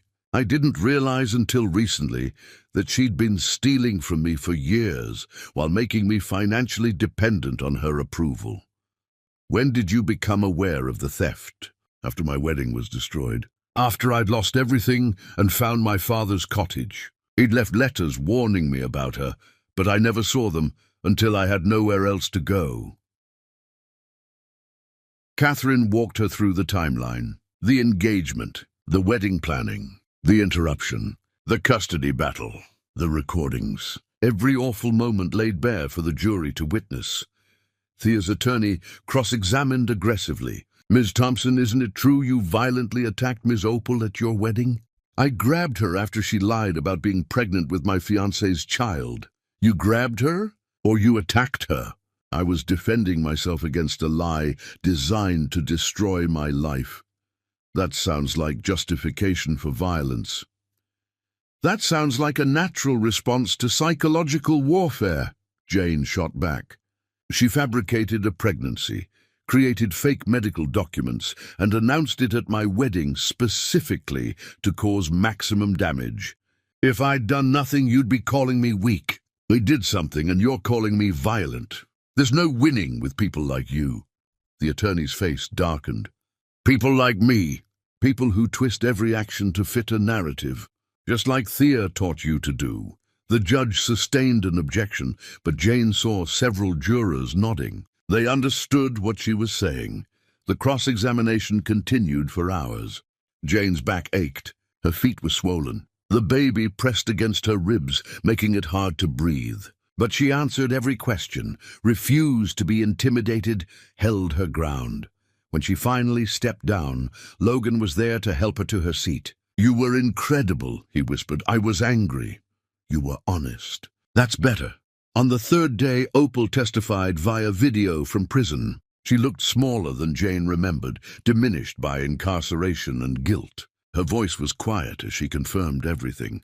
"My mother planned the whole thing. The fake pregnancy, the wedding interruption, timing it for maximum humiliation. She said if we destroyed Jane completely, we'd have full access to the inheritance. I went along with it because she's my mother, and I was afraid of her." "Afraid how?" Catherine prompted. "Afraid she'd turn on me next. Afraid she'd cut me off financially. Afraid she'd make me disappear the way she threatened to make Gracelyn disappear." Opal's voice broke. "I know that's not an excuse. I did terrible things. I hurt Jane, who never did anything to me except exist. I hurt Gracelyn, who trusted me. I don't expect forgiveness. I just want the truth on record." The defense tried to paint Opal as an unreliable witness with motive to lie, but her testimony matched the recordings perfectly. There was no escaping the evidence. On the fourth day, Thea took the stand in her own defense. She wore a borrowed suit, her makeup perfect, her performance flawless. She denied everything with such conviction that Jane almost believed her herself. "I loved Jane like my own daughter. Everything I did was to protect her from making terrible choices. Logan was wrong for her. Everyone could see that.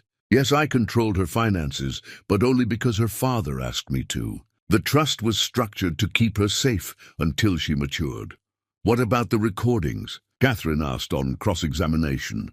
"Taken out of context. Edited, perhaps." "My daughter was coerced into recording private conversations. The recordings were examined by 3 independent experts. None found evidence of editing. Then they were wrong," Thea said calmly. "Or my daughter lied about what was said before and after the recordings." "You're claiming the recordings are real, but meaningless?" "I'm claiming that private conversations between a mother and daughter shouldn't be used to destroy a family." It was masterful deflection, but Catherine was ready. "Let's talk about the $14 million you stole from Jane's inheritance." "I managed it." "Management isn't theft. You transferred property into your name. You purchased assets with trust money and claimed them as personal. You forged documents to access funds you had no legal right to touch. I had full legal authority as trustee, not to enrich yourself at the beneficiaries' expense."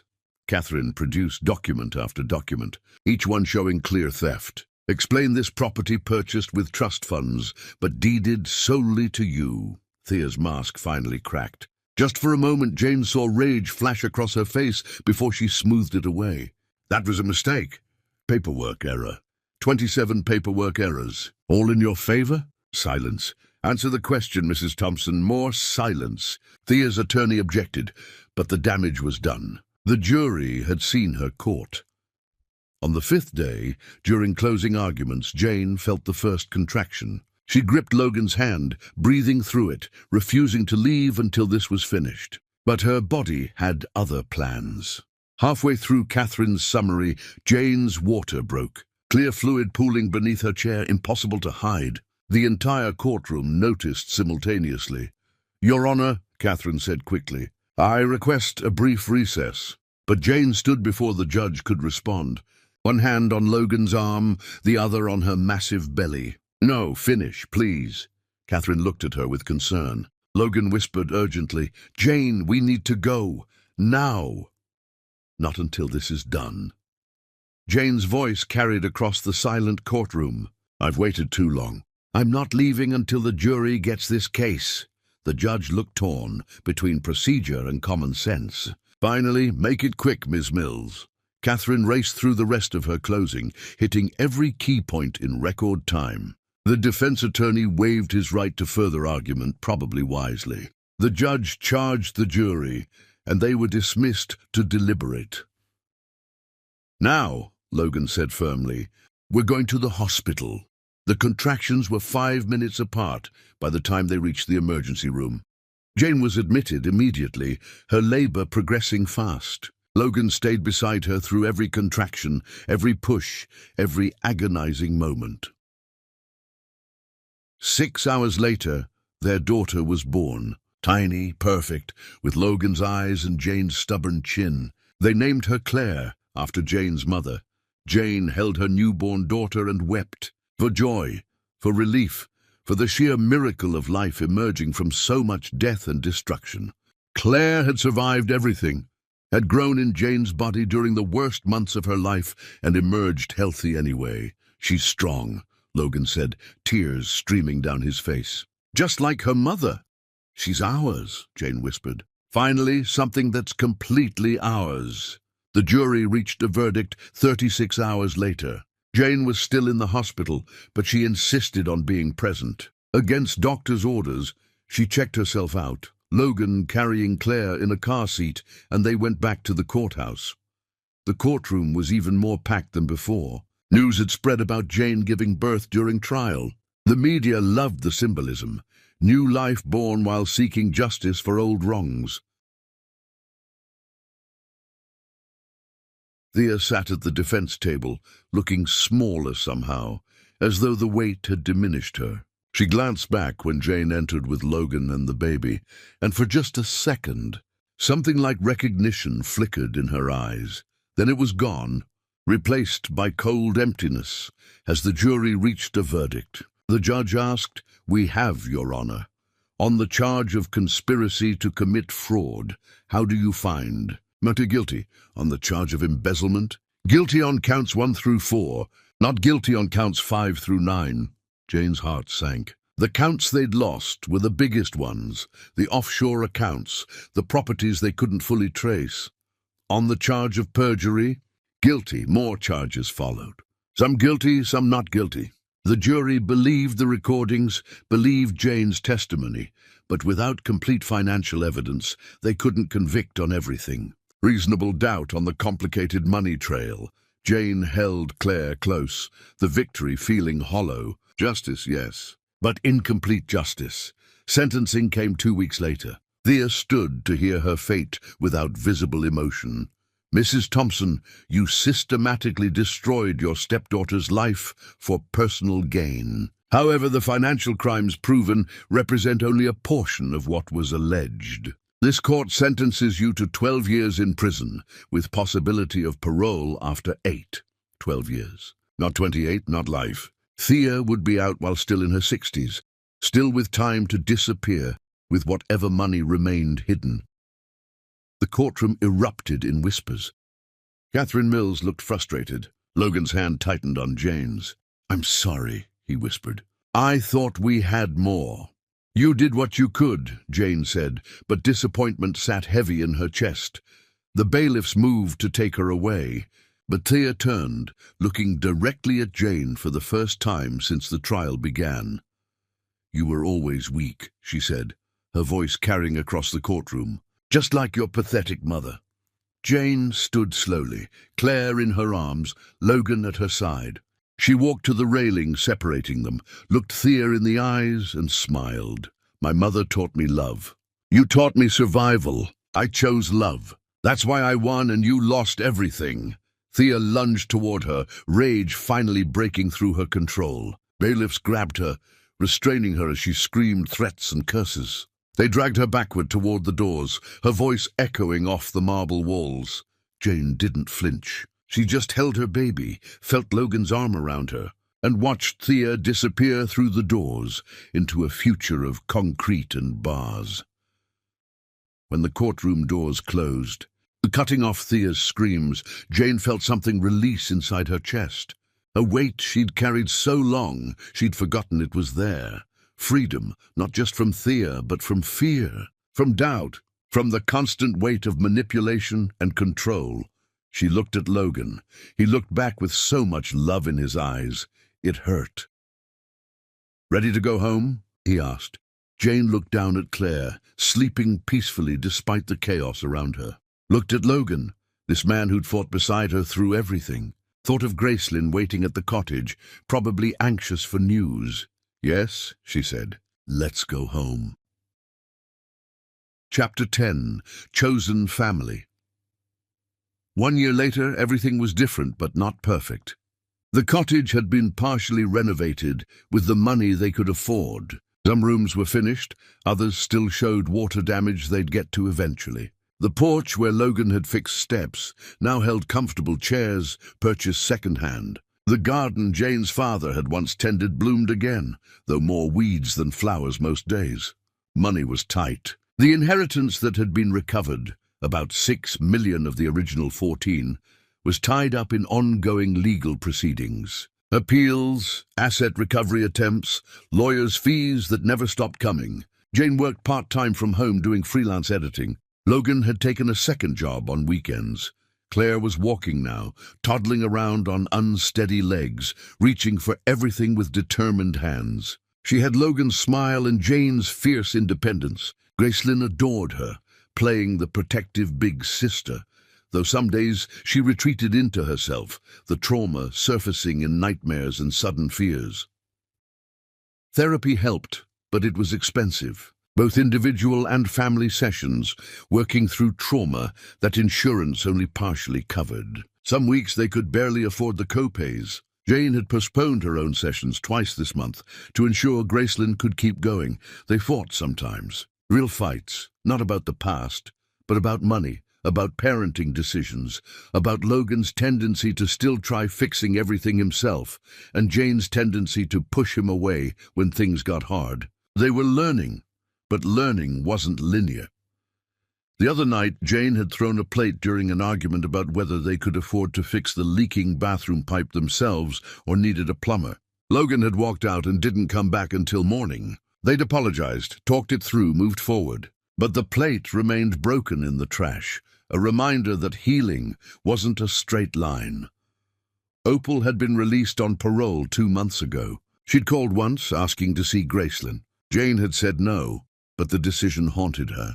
Was she protecting Gracelyn appropriately, or denying her a relationship she might want someday? The therapist said there was no right answer, which Jane found profoundly unhelpful. They'd learned that Thea had moved most of the missing money to accounts in the Cayman Islands years ago. Without hundreds of thousands for international investigators, that money was effectively gone. Jane would never see it again. That chapter was closed, not with resolution, but with acceptance. That evening, after the girls were finally asleep, Logan found Jane crying quietly in the bathroom. "Hey," he said softly. "Talk to me." "I'm tired," Jane whispered. "I'm so tired of fighting. The lawyers called today. Thea's appealing again. They need me to testify next month. Can you say no? And risk her sentence getting reduced?" "No." She wiped her eyes. "I'm trapped by my own need for justice that I'll never fully get." Logan sat on the bathroom floor beside her. "We could stop. Drop the appeals fight. Let whatever happens happen. And let her win more than she already has." "Is she winning?" "She's in prison. We have the girls, we have each other. We're broke, Logan. We had another overdraft fee this week. Gracelyn had a panic attack at school yesterday. This doesn't feel like winning. It feels like surviving," Logan agreed. "But maybe that's what we get. Not the fairy tale, just survival and each other. That's depressing. It's realistic." He took her hand.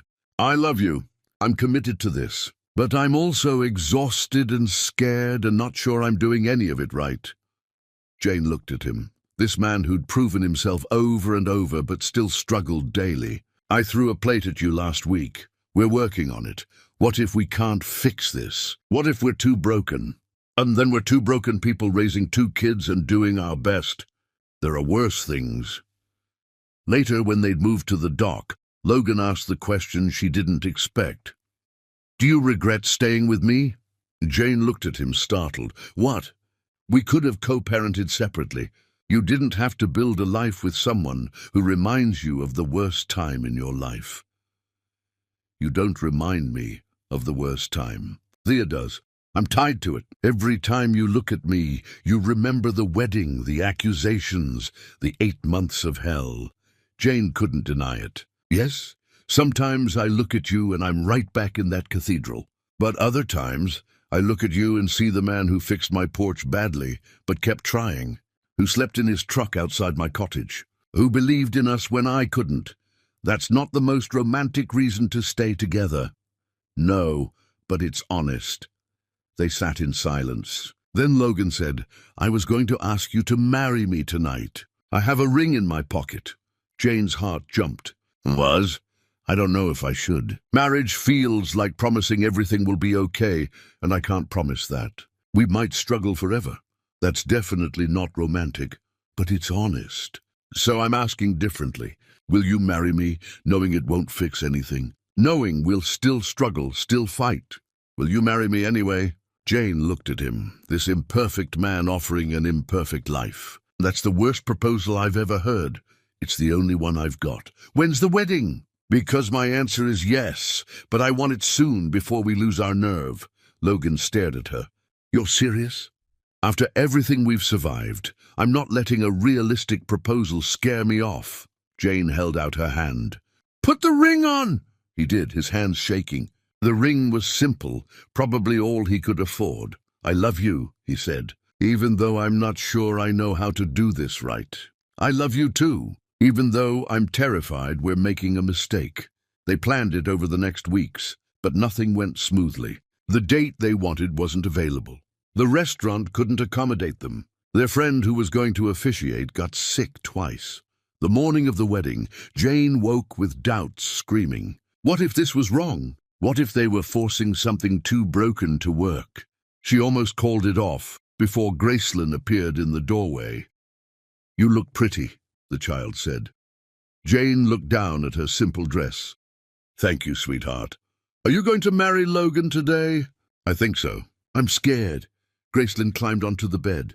"Mama Opal said getting married is stupid and people always leave anyway." Jane's heart hurt. "When did she tell you that?" "When she called last week. You were in the shower, so Logan let her talk to me." Jane hadn't known about this. Another complication. "What do you think about marriage?" "I think if you're scared but doing it anyway, that's braver than not being scared." Gracelyn leaned against her. "You're the bravest person I know." "I'm really not." "You are, though. You're scared all the time, but you keep going."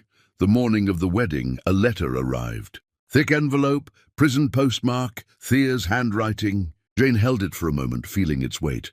Gracelyn appeared beside her. "What is it?" "Letter from Thea. Are you going to read it?" Jane looked at the envelope, this final attempt at control. Then she walked to the fireplace and threw it in. "She had 26 years to say true things to me," Jane said as it burned. "I'm not giving her one more minute." The wedding that afternoon was imperfect in every way. Jane wore a simple white dress with a small stain she tried to hide. Logan wore a suit that didn't quite fit. Gracelyn's flower crown kept falling off. Claire screamed through half the ceremony because she was overtired. They stood on the dock as the sun descended. Their friend Marcus officiated, reading from notes on his phone because he'd forgotten to print them. The vows were simple but imperfect. Logan cried and forgot half of what he'd planned to say. Jane's voice shook when she promised to choose him every day. When they kissed, Claire's screaming reached a crescendo, and Logan nearly fell into the water, saved only by Jane grabbing his arm. "Graceful," she muttered. "That's me. Prince Charming." Their guests laughed. The moment was perfect in its imperfection. Later, after dinner that ran over budget, Jane found Gracelyn crying in her room. Mama Opal called again. She said she's filing for visitation rights now that she's out. Jane's stomach dropped. Another complication, another fight. This was supposed to be her wedding night, and instead she was dealing with ongoing trauma and legal threats. "We'll handle it," Jane said, holding Gracelyn close. "Whatever she tries. What if everything you can isn't enough? Then we'll survive anyway. We're good at surviving." It wasn't the reassurance a child needed, but it was the truth. That night, lying beside Logan, Jane thought about everything unresolved. The missing money they'd never recover. Thea's appeals that would drag on for years. Opal's potential custody fights. The financial struggles that wouldn't end any time soon. "What are you thinking?" Logan asked. "That we just got married and I'm already stressed about money. And Opal in the bathroom. Welcome to marriage." This isn't how it's supposed to be. We've never been easy, Logan pointed out. Why start now? What if it's not enough? Then we'll figure it out as we go. Jane closed her eyes, feeling the weight of all that remained uncertain.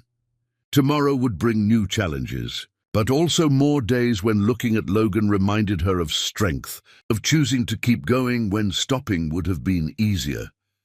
She thought about Gracelyn's words, "You're scared all the time, but you keep going." Maybe that was what bravery really was. Not the absence of fear, but the choice to move forward despite it.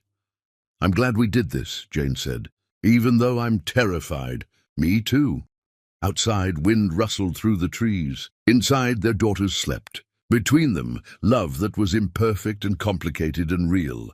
Jane let herself feel it fully. Not peace, exactly. Not the absence of struggle, but something stronger. Choice, commitment, the decision to keep trying even when the outcome remained uncertain. Tomorrow would bring new problems. They'd fight about money again within the week. The legal battles would continue. The trauma wouldn't magically disappear. They'd make mistakes as parents, as partners, as people still learning how to trust after betrayal. But tonight, there was this: 4 people who belonged to each other. Not because it was easy or perfect, but because they chose it. Every single day they chose it.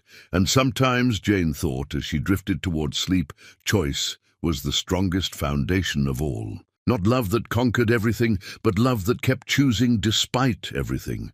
It wasn't the ending she dreamed of. But it was real, and real, she was learning, mattered more than perfect.